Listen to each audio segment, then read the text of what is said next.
prediksi soal SKB CPNS Pranata siaran ahli pertama. Prediksi soal ini berdasarkan kisi-kisi tahun 2024 dari PRMENP-ENRB. Bisa dibeli di https://link.id/link.id/gesen atau klik link di deskripsi video ini. Mohon baca judul atau deskripsi foto produk ya, agar tidak tertukar membeli antara yang 2021 atau 2024 karena paket soal kami ada banyak. Yang 2024 foto produknya yang warna biru ya. Tapi yang 2021 juga bisa menjadi tambahan bahan belajar. Link PDF-nya dikirim ke email kamu secara otomatis setelah pembayaran berhasil. Cek isi email receipt dari link ID sampai bawah ya, link padnya warna hijau. Kalau ada kendala, mohon hubungi Telegram kami yang tertera di website. Berikut ini preview soalnya. Soal 1. Undang-Undang Nomor 32 Tahun 2022 tentang penyiaran memiliki peran penting dalam mengatur lembaga penyiaran di Indonesia, termasuk dalam aspek isi dan tata cara penyiaran. Salah satu ketentuan penting dalam undang-undang ini adalah pembatasan isi siaran yang dapat berpotensi mengganggu ketertiban umum dan nilai-nilai budaya masyarakat. Dalam konteks ini, Undang-Undang Penyiaran menetapkan bahwa lembaga penyiaran wajib memperhatikan norma dan etika yang berlaku di masyarakat serta tidak menyebarkan konten yang bersifat diskriminatif. Sesuai dengan aturan ini, sebuah stasiun televisi menyiarkan konten yang menggambarkan stereotip negatif terhadap kelompok minoritas tertentu dalam program hiburan komedi. Sebagai petugas pengawas siaran di lembaga tersebut, apa langkah yang paling tepat untuk dilakukan berdasarkan Undang-Undang Penyiaran? A. Memberikan peringatan kepada produser program untuk lebih berhati-hati dalam penyusunan konten ke depan tanpa mengambil tindakan lebih lanjut. B.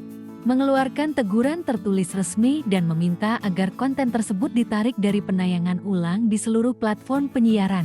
C. Menyampaikan laporan kepada Dewan Direksi dengan rekomendasi pengawasan lebih ketat, namun tidak melakukan tindakan apapun pada program yang sudah disiarkan. D. Mengeluarkan pernyataan publik yang menyatakan bahwa konten tersebut sepenuhnya tanggung jawab stasiun televisi dan bukan merupakan pandangan lembaga penyiaran. A.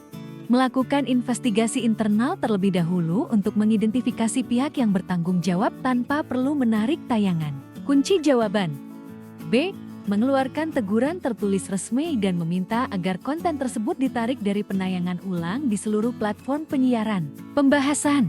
Berdasarkan ketentuan dalam Undang-Undang Nomor 32 Tahun 2022 tentang penyiaran dan pedoman perilaku penyiaran serta standar program siaran P3SPS, lembaga penyiaran diwajibkan untuk memperhatikan norma kesopanan dan menjaga agar tidak menyebarluaskan konten yang bersifat diskriminatif, stereotip negatif, atau yang bisa menyinggung kelompok tertentu.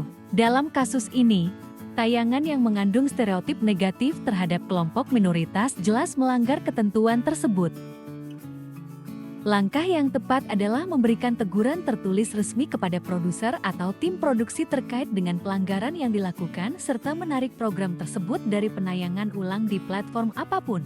Hal ini penting dilakukan untuk menunjukkan komitmen lembaga penyiaran dalam menjaga standar etika dan hukum yang berlaku, sekaligus mencegah potensi dampak negatif yang lebih luas di masyarakat. Dengan mengambil tindakan tegas opsi B, lembaga penyiaran menunjukkan tanggung jawab dan sikap tegas dalam mematuhi aturan yang berlaku. Soal 2. Dalam Undang-Undang Nomor 11 Tahun 2008 tentang Informasi dan Transaksi Elektronik (ITE) yang telah diubah dengan Undang-Undang Nomor 19 Tahun 2016 dan Undang-Undang Nomor 1 Tahun 2024, diatur ketentuan mengenai penyebaran informasi yang bersifat hoaks dan merugikan kepentingan umum. Salah satu peran penting lembaga penyiaran adalah memastikan bahwa informasi yang disampaikan kepada publik bersifat akurat dan dapat dipertanggungjawabkan. Misalkan, sebuah stasiun radio menerima informasi viral yang menyebutkan adanya potensi bahaya kesehatan dari suatu produk makanan tertentu tanpa adanya klarifikasi dari sumber yang valid. Stasiun radio tersebut kemudian menyiarkan informasi tersebut tanpa melakukan verifikasi lebih lanjut. Apa langkah yang paling tepat sesuai dengan Undang-Undang ITE dan prinsip penyiaran? A. Mengklarifikasi informasi tersebut kepada masyarakat setelah tayangan disiarkan untuk meminimalkan dampak. B. Melakukan wawancara dengan pihak yang menyiarkan informasi pertama kali untuk mempertanggungjawabkan kebenaran informasinya. C. Menarik tayangan tersebut dan meminta maaf kepada publik serta menegaskan pentingnya verifikasi informasi. D. Menghubungi produsen produk untuk mendapatkan informasi resmi, lalu menyiarkan informasi tersebut setelah ada kepastian. E. Tidak melakukan tindakan apapun dengan asumsi informasi tersebut sudah menyebar luas di masyarakat. Kunci jawaban. C. Menarik tayangan tersebut dan meminta maaf kepada publik serta menegaskan pentingnya verifikasi informasi. Pembahasan. Jawaban yang tepat adalah C. Berdasarkan Undang-Undang ITE dan prinsip tanggung jawab lembaga penyiaran, penyebaran informasi yang belum diverifikasi dengan baik dapat menyebabkan kerugian dan merugikan kepentingan umum. Dalam kasus ini, informasi mengenai bahaya produk makanan tertentu seharusnya tidak disiarkan tanpa konfirmasi dari sumber yang valid, seperti lembaga kesehatan resmi atau produsen produk. Dengan menarik tayangan tersebut dan meminta maaf, stasiun radio menunjukkan komitmen terhadap akurasi dan integritas informasi. Langkah ini juga menjadi pembelajaran bagi tim penyiaran untuk lebih teliti di masa depan.